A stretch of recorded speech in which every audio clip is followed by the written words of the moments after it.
right. Well, good afternoon, everyone. Is that bright enough? For whatever reason, it seems a little bit dim today. Is that all right? For the most part, yeah? Okay. So today we get to start chapter 6, which is all about learning. And as I've kind of hinted, this is one of my favorite chapters. It's actually my favorite chapter, just because this is the chapter that I have the most experience with. And if we have enough time towards the end, I'll actually give you a little bit of some insider view on how you might conduct different kinds of learning in a lab setting. So we'll see how our timing plays out before the midterm. But of course, as per usual, if we're going to start off, let's give a definition of learning. And different resources will have different definitions, but we're going to say that learning is an enduring or durable change in behavior or mental processes due to experience. So that's a lot of words. But what we're going to break it down into is 3 sort of important points that we want to get out of that. The first is that enduring or durable, we're saying that something that we learn is going to be relatively permanent. It's something that's going to last or endure for a period of time. It's going to also cause a change in our behavior. And we specifically focus in on the behavior because in practicality, when you're trying to study learning, it's very, very difficult to quantify a change in knowledge. So if somebody has learned about something, it's really difficult to quantify that until you can actually look at a change in their behavior after learning that information. So we might be sort of interested in a change in mental processes or a change in knowledge, but in practicality, we can only do that by looking at their overt behavior, something that we can measure. So even in a classroom setting, if I want to know that you've learned something, I'm going to have to somehow ask you to demonstrate that knowledge, which is where quizzes and tests come in, because it's a way to evaluate how much you know or don't know. So you're applying that knowledge in a way. And so especially if you're working with non-human animals, it becomes very important that you set things up so that if they behave in a particular way, it means that they're operating sort of with some kind of base knowledge that they may not have had before. And I'll give us a great example of this when I start talking about operant conditioning in black-capped chickadees, where we can frame different responses based on what kind of knowledge or what kind of framework they might be learning about. And so that's a little bit ahead of the game, but okay, we're focusing in on changes in behavior and what they mean. And this is also, the whole process is occurring because of some kind of interaction with our environment. So we've experienced things by interacting with stuff in our environment. So we learn by interacting with different stimuli. We can look at the outcomes of our interactions and then sort of make conclusions about what that means. And we're going to walk through all of the different processes, and this is going to apply to all of the different kinds of learning that we talk about today. And so specifically, we're going to focus in on 4 distinct types of learning. And I find that not all textbooks include the first of these types of learning, the event-alone learning. So I'm going to talk about it because I think it provides a really nice base to move on into our second type of learning, but you might not always see this one used. So we start with event-alone learning, and that would be habituation and the associated concept of sensitization. We have event-event learning, and that's what we would call classical or Pavlovian conditioning. Then behavior event learning, and that's going to be our instrumental or operant conditioning. So I'll usually use it or talk about it as operant conditioning just because that's what I was taught. And then the last one is social learning. And so you're going to figure out very, very quickly that with terminology, there are a lot of things that differ between sources. So even in this roadmap for us today, I've given us sort of the event-alone, event-event, behavior event as a type of naming style. But I've also given us some alternatives. So it's classical or Pavlovian. It's instrumental or operant. And this usually comes from the fact that different groups of people were working on concepts of learning, and didn't realize that they were talking about the same thing until a little bit down the line. So there are sort of separate fields of study and separate pools of knowledge that have been united. So we just sort of established the fact that they're both the same thing.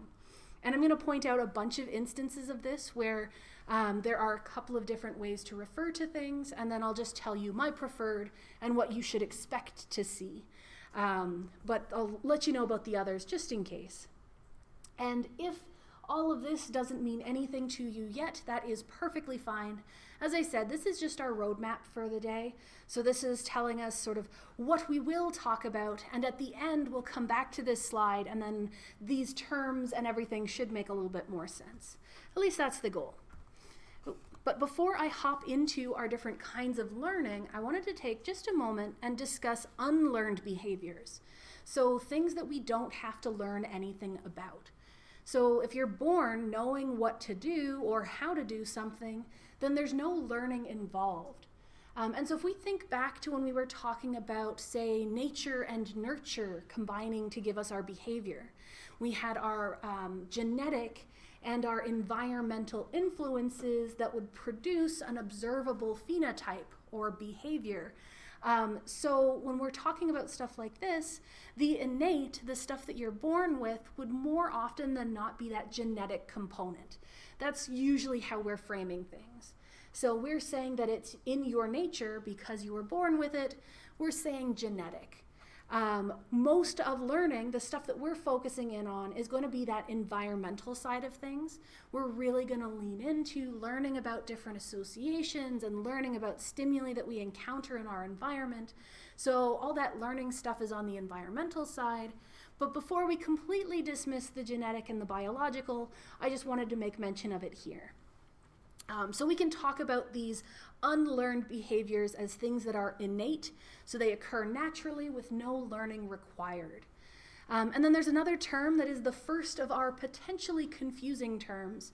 Typically when we use the term reflex, we're referring to innate reflexive behaviors, things that happen automatically with no learning involved. But technically the proper definition for a reflex can include learned reflexes. So I'm just making the distinction here. So our big definition is a stimulus-response relationship, or some kind of behavior that's performed in response to a stimulus or an event that's either learned or innate, and the behavior happens automatically. So the reason why you can technically have learned reflexes is what we're going to spend most of the class today talking about, which is classical conditioning, where we can have a learned acquisition of something that happens automatically or without conscious thought. But typically when we talk about reflexes, we're going to be focusing in on things that happen innately with no learning. And then if we're talking about learned reflexes, we're just going to be talking about conditioned behaviors. So it's going to be a slight difference in how we talk about things and how we frame things. So I just wanted to make you aware of that, because reflexes in general could refer to either, but we're going to keep them for innate reflexes and then talk about classical conditioning a little bit later on. Okay, so our first type of learning is our event-alone learning. And our two related terms are habituation and sensitization. And so for this one here, we're looking at an event or a stimulus that occurs all by itself. So we're learning something about an event that's occurring.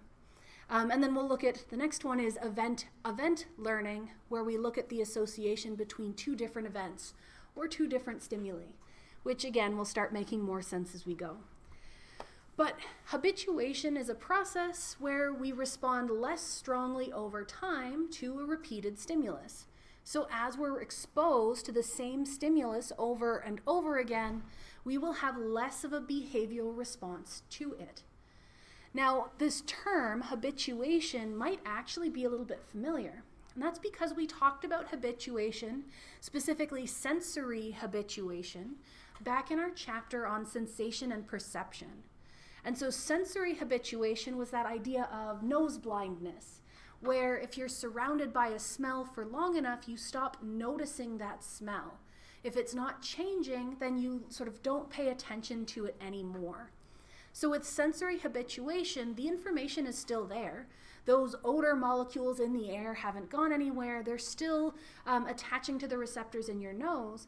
But because you are having repeated stimulation of the exact same pathways, you're not paying attention to it anymore.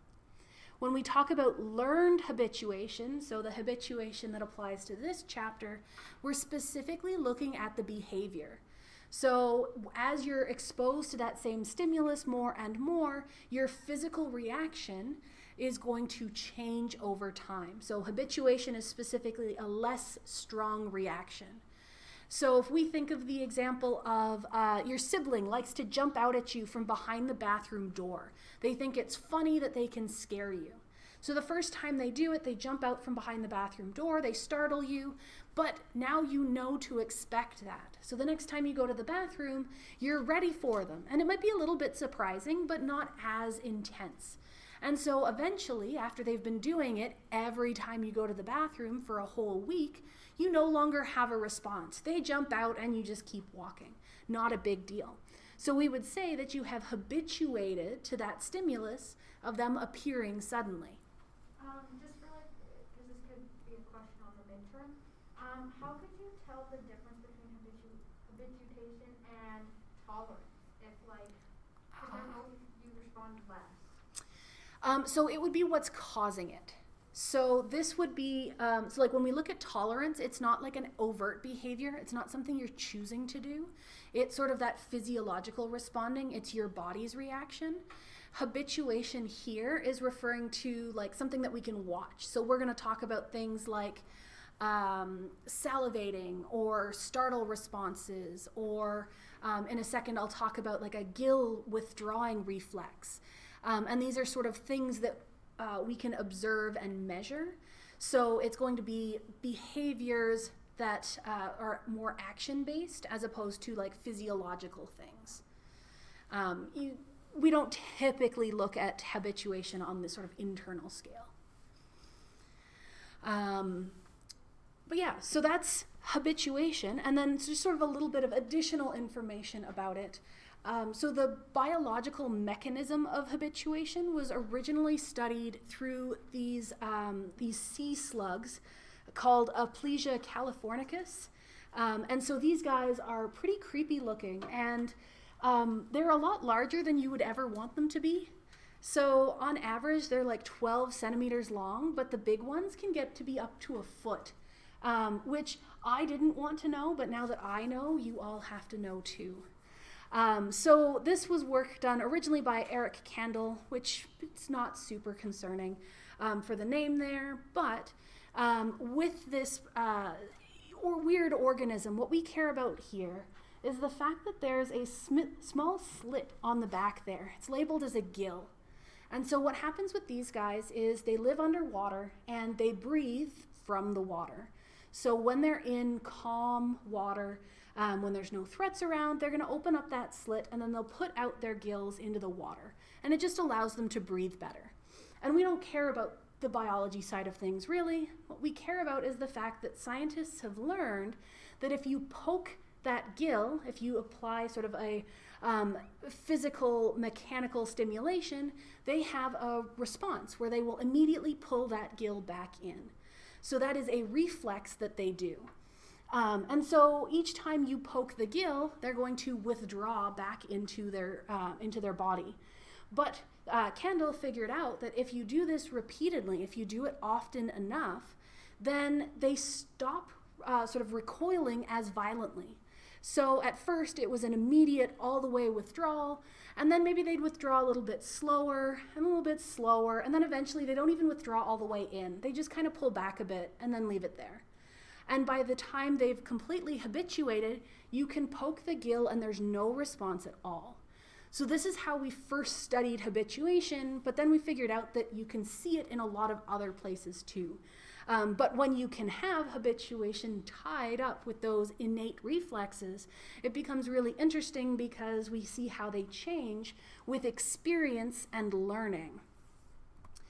And of course, if we have talked about sensitization, if we've talked about habituation, we should also talk about sensitization because it is the opposite of that habituation. So if habituation is a decrease in your strength of response, sensitization is an increase in the strength of response to a repeated stimulus. So back to our example of a sibling hiding behind the door to jump out at you. Maybe they do it and you're kind of like me.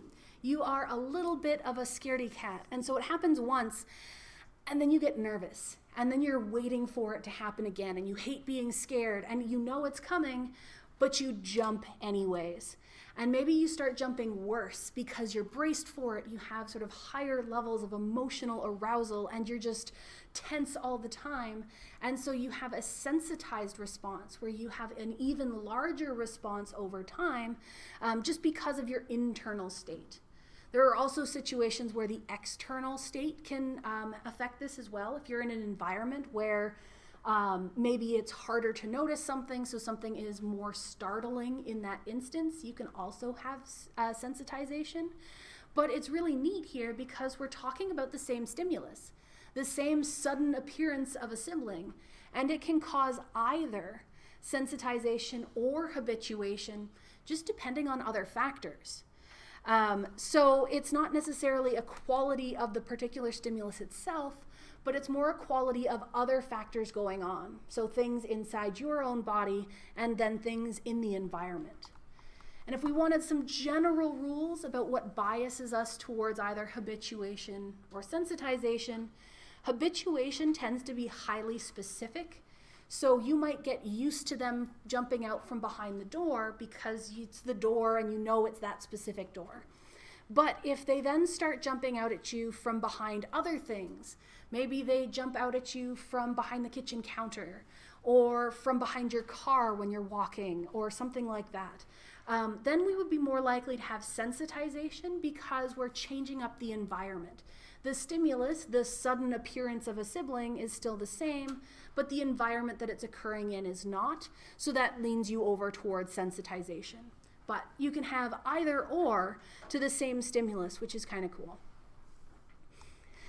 Okay, so that is our simplest type of learning. As I said, it's an event alone. So we have a single stimulus that occurs, and we learn, we change our behavior in response to that single stimulus occurring. Now we're going to look at event learning, which is our classical or Pavlovian conditioning. And as you might guess, we have event means that we're going to look at two stimuli. So the association between two of them, two things occurring in our environment, and then we're going to learn something about the association between the two of them. And so to explain a little bit of the sort of naming convention here, as well as the history of this, classical conditioning is also called Pavlovian conditioning because it was pioneered by Ivan Pavlov. And so you've probably heard about Pavlov because it's sort of one of those things that everybody seems to have referred to or talked about where sort of ringing a bell makes a dog salivate. And that's exactly the process we're going to be looking at. But what was going on with Pavlov is he was a very prominent Russian researcher in the early 1900s. He was actually interested in studying digestion. So his lab wasn't set up to study learning. He was set up to look at digestion, and specifically he had lots of animals, mostly dogs, who were hooked up with cannulas, basically tubes that allowed them to collect saliva, so that he could do research on the different enzymes in their saliva. And so he would also sort of collect that saliva and refine it and sell it because it was a nice way to make some extra money for his lab. But he was entirely set up to look at digestive work, but he noticed something sort of coincidentally, and that's what leads us into this classical conditioning. And so what he found was every morning his graduate students would come into the lab to set stuff up, to get the dogs ready, and to start collecting saliva. So they'd walk in, they'd open the door, there was a bell on the door, so they would open the door and ring the bell, and then they would start their day. And then he noticed that the dogs were supposed to produce saliva when they were given food, because that's what you naturally do when you get food. So when you start eating, your body salivates in response to the food so that you can eat it. It's a naturally occurring process. But what they were finding is that the dogs started salivating before they got their food. They started salivating as soon as that door opened and the bell rang. So they had learned that that bell ringing when the door opened meant that they would be getting food shortly, and so they started having a response to it as though it was the food itself. And that's the whole principle here behind our classical conditioning, is learning to associate something that didn't necessarily have any meaning on its own with something that has meaning to us. And so our sort of official definition of this is that it's a form of learning where a neutral stimulus, that bell at the start, comes to signal the occurrence of a second stimulus. So that bell told the dogs that they would be getting food shortly. And so then we start to see responding to that previously neutral stimulus as though it was the same as our second stimulus. And so you're going to find that this section, and pretty much this entire chapter, is very terminology heavy. And so I actually put together a slide with some useful terms. Usually you can figure these out pretty well from context, but I figured it was a good plan to actually explicitly state them so that you have them in one place. And I also have some approaches to help with the acquisition of this terminology.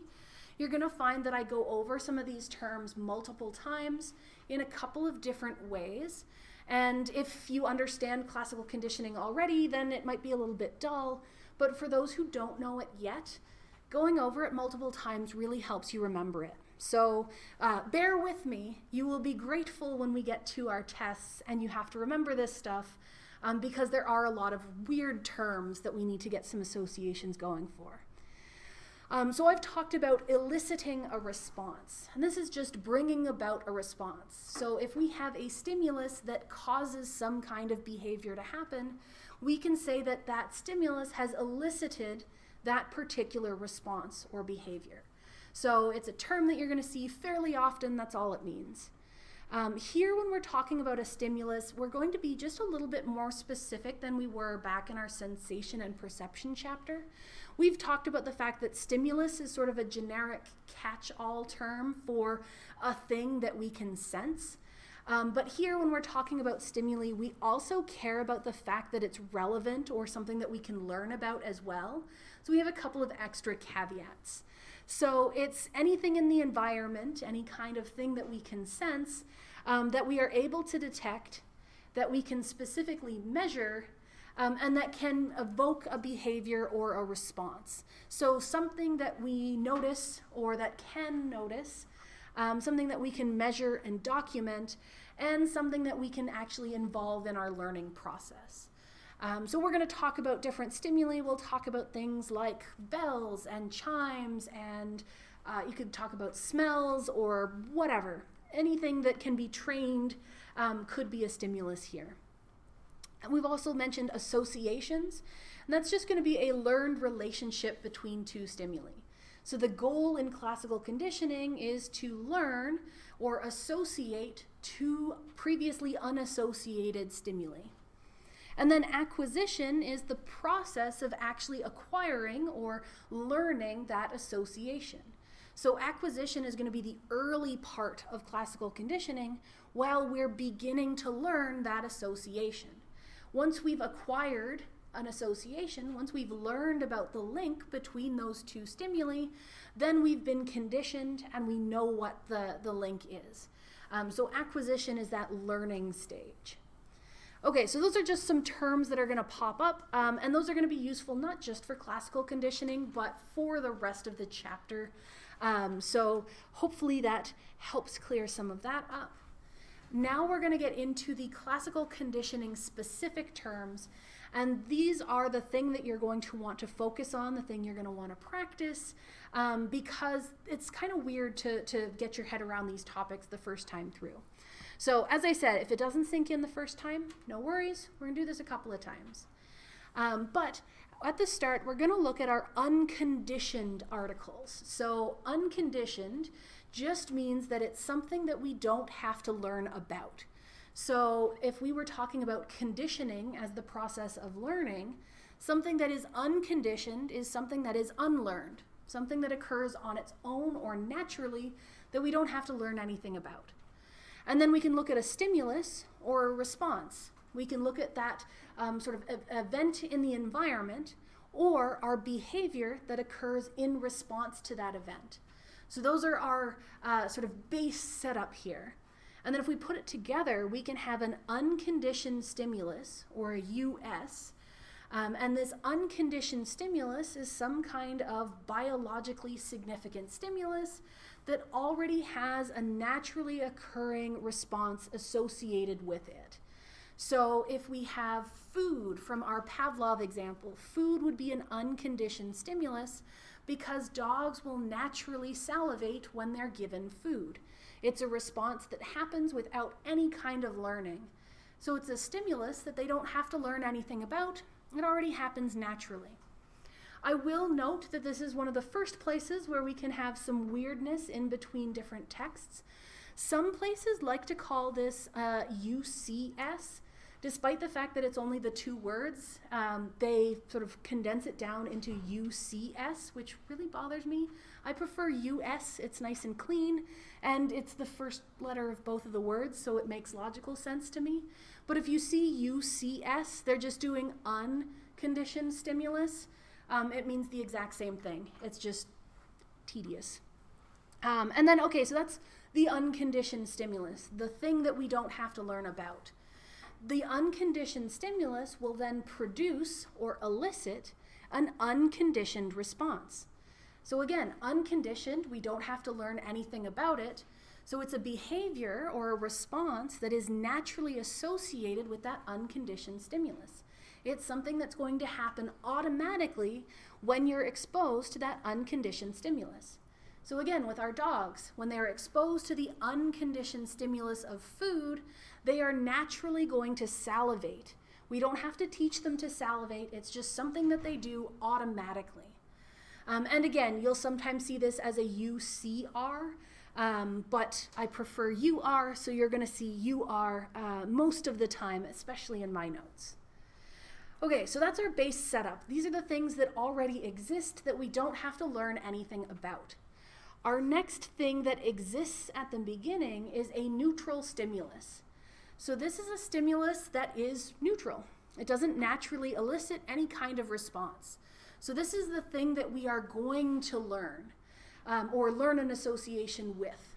So it starts off neutral and eventually there will be conditioning relating to this stimulus. But at the beginning it's neutral. We don't have any kind of response. When we hear or see or smell this, nothing happens. So this could be the bell before the conditioning occurred. Bells don't mean anything to dogs at the beginning. They have to learn about bells for there to be meaning. This could be all of these are sort of sound examples, tones, chimes, and bells. But as I said, we could also have a colorful square or a smell or pretty much anything. Anything that fits into our category of what a stimulus could be here. So our neutral stimulus doesn't stick around for the whole time. The event or the stimulus itself doesn't change, but we're going to name it something differently as we learn an association that involves that stimulus. So it starts as a neutral stimulus, but will then eventually become our conditioned stimulus. And so again, if conditioning is learning, then it's a stimulus that we learn about. So our previously neutral stimulus, it will come to elicit a new conditioned response. So we're going to learn to associate our conditioned stimulus with the unconditioned stimulus, and we're going to get a new response from it. So this was our bell sound and our conditioned stimulus. It's still just a bell sound, but we call it conditioned and no longer neutral once we've learned something about it. And of course, that leads us to our conditioned response. And this is a learned response that's elicited by our conditioned stimulus, something in our environment. The important thing that I want to note here is that our conditioned response is going to be the same behavior that we saw in our unconditioned response. So when we gave dogs food, that unconditioned stimulus, they are naturally going to salivate. That's an unconditioned response. And it's an unconditioned response because it's being caused by a stimulus that they didn't have to learn about. So they're salivating because of the food. They didn't learn anything. It just happened naturally, so it's an unconditioned response. After conditioning has happened, after we've sort of made some associations and learned something about that bell sound, then the dogs will start salivating as soon as they hear the bell. So the salivation now isn't caused by exposure to food, it's caused by hearing that bell. It's because the bell is associated with food, but it's the bell itself that causes that salivatory response. So here, our conditioned response is salivation, same basic behavior. The only thing that is changed is what's causing that behavior. So because that behavior, that response is driven by our newly conditioned stimulus, by the presence of that bell, we now call it a conditioned response. And so I'm going to give us a couple of examples of these just to help out with that. But that's one thing that I find students often struggle with, is telling the difference between a conditioned or an unconditioned response. And the key point to watch out for is what's causing it to occur. If it's caused by our unconditioned stimulus, then it's an unconditioned response. If it's caused by the conditioned stimulus, then it's a conditioned response. So that's sort of the easy way to remember those. Okay, so let's actually break this down and go through the example. So we'll go through a classical conditioning procedure.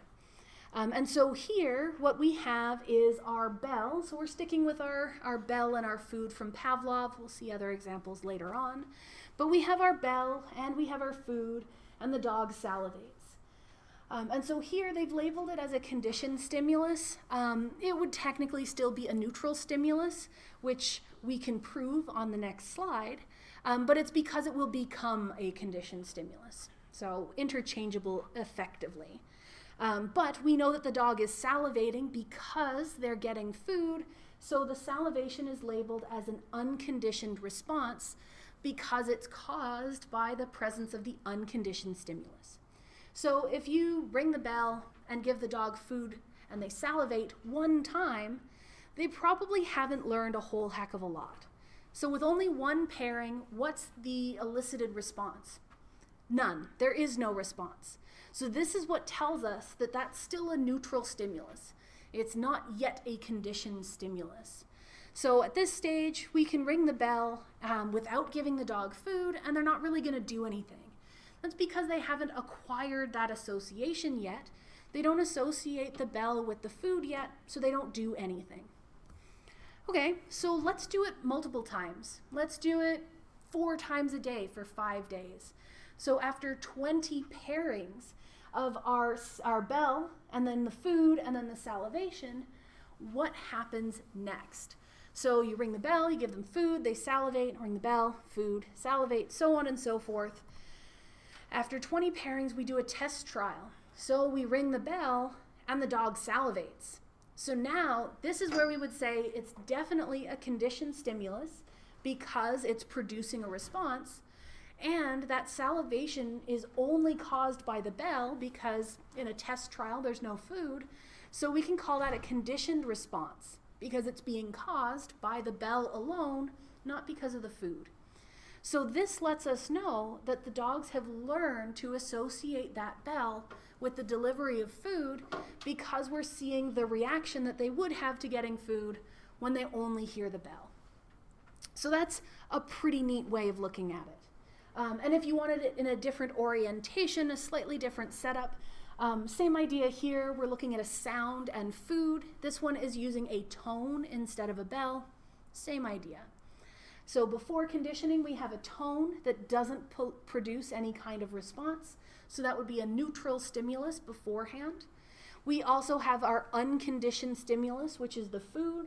And when you give a dog food, they're going to salivate. So it's an unconditioned response. During conditioning, we pair our conditioned stimulus and our unconditioned stimulus, and we're going to see that salivatory response, which is still going to be an unconditioned stimulus because it's probably being driven by the presence of food. But then after conditioning, we can test this acquisition. We can see if they learned anything by giving them the conditioned stimulus alone.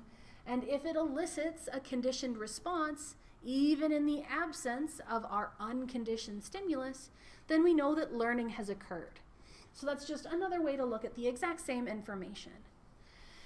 And then one more interesting slide, or not slide, but an interesting graphic that helps us illustrate two things.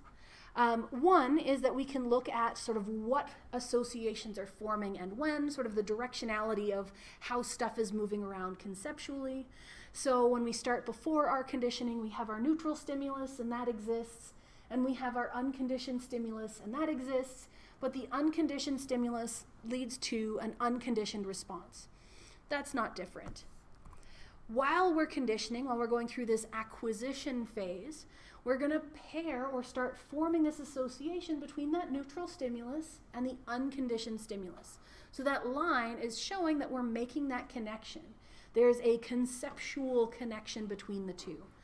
And so we're going to pair them, the neutral stimulus and the unconditioned stimulus, and get that unconditioned response. And then after the process has occurred, our neutral stimulus becomes a conditioned stimulus, and a conditioned stimulus will elicit a conditioned response, whether we have the unconditioned stimulus present or not. So a little bit on the conceptual side there, showing some of the connections, but you might also have noticed that it's listed as conditional here, rather than conditioned. And this is another one of those weird terminology quirks, because the research was originally done in Russia, so they had to translate the language over. And originally they translated as conditioned and unconditioned, and it stayed like that for decades.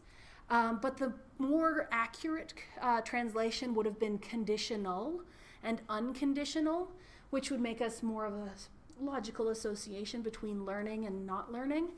But it's sort of stuck. So you'll sometimes see conditional and unconditional, but conditioned and unconditioned is still the more prevalent, just to avoid any confusion.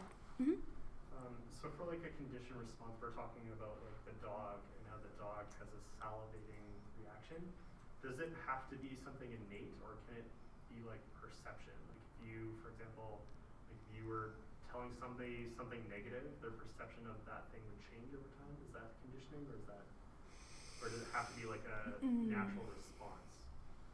At first, it has to be a natural response. We will eventually talk about something called higher order conditioning, which is actually a lot more common, where you start learning associations with things that you already have associations with things. And so that's actually how like advertising works. So they'll show, like alcohol companies always do this. They show parties with really attractive people. And so attractive people having fun is something that automatically makes you feel good. And because they're associating their product, something that was previously neutral, with something that you already associate with feeling good, they're kind of piggybacking on that to make you feel good about their product because of that sort of second order relationship. So you can get more complex that way, and we only really look at like second order conditioning, but in reality you can have very high order conditioning. So it gets very complex very quickly. Yeah, I guess if we're talking about a dog, that's pretty simple. With humans, it's more complex. Yeah. So it'll get really interesting, but we keep it kind of basic. Mm-hmm. So I was just wondering what kind of conditioning this would be. So normally, I always wake up with my alarm in the morning. I always wake up with my alarm, and it kind of makes me jump. So whenever I hear the alarm, whether it's afternoon, whatever time, I always jump. So I was wondering what kind of conditioning that is. That would probably still be the event alone, because it's just a response to the alarm itself. It sounds like sensitization because it's something that you're sort of getting worked up for. I suppose we could frame it the right way if we're talking about like the association of the alarm as the thing that gets you up. And so if you have an association of this sound means that I'm late or that something bad's happening or whatever, then you could kind of frame it that way. What we find really quickly with learning is that you can set things up and explain them in lots of different ways depending on what you want to focus on. But my gut reaction was it's probably sensitization. I have the exact same thing where I have to change my alarm every once in a while because it freaks me out too much. So I have to find something new that's neutral. So every 4 to 6 weeks, I cycle through my alarm sounds. And that sort of helps with the sensitization. But that's how I would frame it. But there's probably other ways you could. Okay. So that's the base setup. And like I said, going through this a couple of times is usually very helpful. What I'll probably do is go through this setup one more time on Friday when we're coming back after you've kind of had time to mull this over, because I find that doing it one more time helps it sink in that little bit better. So if you don't have it quite yet, don't panic.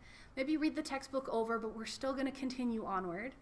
And it's going to help to kind of refresh this when we also start talking about that higher order conditioning as well. But I do want to see if we can fit in a little bit more about our unconditioned stimulus and some qualities of our unconditioned stimulus. So first off, we have two broad categories that we can classify an unconditioned stimulus as. So it could be an appetitive unconditioned stimulus, and that just means that it's a stimulus that the animal finds pleasant. So food or attention, something that they like, that would be an appetitive stimulus. We can also have aversive stimuli, so this would be a stimulus that the animal finds unpleasant. So a loud sound or darkness, something that they don't like. A lot of older research into classical conditioning really focused in on responses to things like foot shocks, because pain is a very strong stimulus and elicits a strong behavioral response. So it was a very easy thing to study when looking at learning.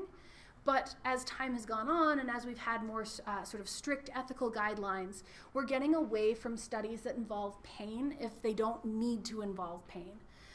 So when I work with chickadees, it's not necessarily with unconditioned and conditioned stimuli because it's not exactly classical conditioning, but we just use an absence of light as an aversive stimulus where it just means that they can't do another trial. So it's unpleasant in that it's not letting them get more food right away, but it's not necessarily as bad as some of the older research has been. So just a little bit of a disclaimer there. So we can have appetitive or aversive classical conditioning. So that's useful to know. And then if we wanted to talk about what makes a good unconditioned stimulus, these are things that are kind of logically going to make sense. So if we want an effective unconditioned stimulus, it should evoke a strong bodily response. So it should be something that's biologically relevant. It's going to produce a pretty strong response. It's especially beneficial if there are things that just happen automatically, that are going to happen sort of very quickly and are easy to observe, just because it's easy to study. So things like loud noises, that's where that startle response comes in. You can even do this with exposure to drugs or even direct brain stimulation. There's lots of weird classical conditioning studies that have been done. And so the idea here is the more intense our unconditioned stimulus, the easier it should be to produce a conditioned response. So it's a lot easier to learn about something that is very intense that produces a very strong unconditioned response. So we learn a lot better and a lot faster, so it makes it a lot easier to go through the acquisition process. The caveat here is that is only up to a certain limit. If something is too intense, it can cause the opposite. It can actually block learning. There's all sorts of weird stuff that you can get into at extremes. But that's sort of a good rule of thumb. More intense is usually better. And then I would like to try and get through our types of conditioned and unconditioned stimulus pairings. So we mentioned that you'd have the bell and the food presented together, but we didn't say how. So there are 5 different types of pairings that we can talk about here. So we'll start with the first of these, and this is a short delayed conditioning or short delayed pairing. And this says that our unconditioned stimulus will start just after the conditioned stimulus has started. So if we have a bell, while the bell is ringing, there would be a very slight delay after the bell starts before they get the food. So maybe a second or two. And then for those who are visual folks, I have this diagram here. So short delayed conditioning is there's a very short delay between the onset of our condition or our unconditioned stimulus and then what will become our conditioned stimulus. Long delayed conditioning is the same basic concept, but with a longer amount of time between the starts. So I would use an example that is very apparent. So I would say something like 5 seconds or so versus a minute or more. And then our definition is there that the unconditioned stimulus would start after the conditioned stimulus has been on for a while. And this is telling us that our conditioned stimulus is still on in both of these cases. So it's continuing in the background. Trace conditioning is where that conditioned stimulus would begin and end before the unconditioned stimulus is presented. So again, if we have our diagram here, there's just a gap between them now. And that can be short, it could be a couple of seconds of nothing or of no overlap, or it could be hours of no overlap. It's all trace conditioning. Simultaneous is, that's the wrong way. Simultaneous, the next one, is the easiest, and this is just telling us that they're occurring at the exact same time. There is no sort of delay, they both start at the same time, they occur simultaneously. And then the last one is backward conditioning. And this one is, again, kind of exactly what it sounds like. So if we go up to our definition, this is where the unconditioned stimulus now occurs before the conditioned stimulus. So this would be giving the dog a plate of food and then ringing the bell. And so it might make sense that this backward conditioning, it's really hard to learn anything this way. So this is one of the least effective methods of learning. If we wanted a most effective method of learning, that short delayed conditioning is actually the most effective. So if you have the two stimuli closely associated in time, that helps that association form. So that's the best course of action. And then just really quickly, our last slide here is to talking about enhancing our acquisition. So I mentioned that having that short delayed pairing is the most efficient way to have good acquisition. If we have a very short time interval between our conditioned stimulus and the unconditioned stimulus, that's the best, which is why the short delayed pairing works the best. But also multiple pairings. So if you have multiple trials where we have the conditioned and unconditioned stimulus presented, regardless of what kind of pairing you use, it's going to be beneficial. So the more pairings you have, the more we learn about that association. And there's a weird special case here where something that is very intense and very aversive can often produce one trial learning. So in sort of what we normally see is lots and lots of pairings are required to learn anything about that bell. But if the unconditioned stimulus produces a bad enough unconditioned response, we can learn after just one exposure. And food aversions are one of the best examples of this. I always use the example of the fact that I drank a large quantity of apple juice that had sat in a hot car all day in the summer, and it immediately made me throw up. And that single exposure has led me to not drink apple juice since, even though it has been probably 15 or so years since that moment. So a single intense and very strongly aversive reaction can cause really strong learning, and that's just because it's a lot more salient in your mind. We're also biologically predisposed to acquire those kinds of aversions, but that's sort of a story for another day. But I will leave us there with our acquisition, and we'll talk a little bit more about that higher order conditioning and other aspects of our classical conditioning on Friday.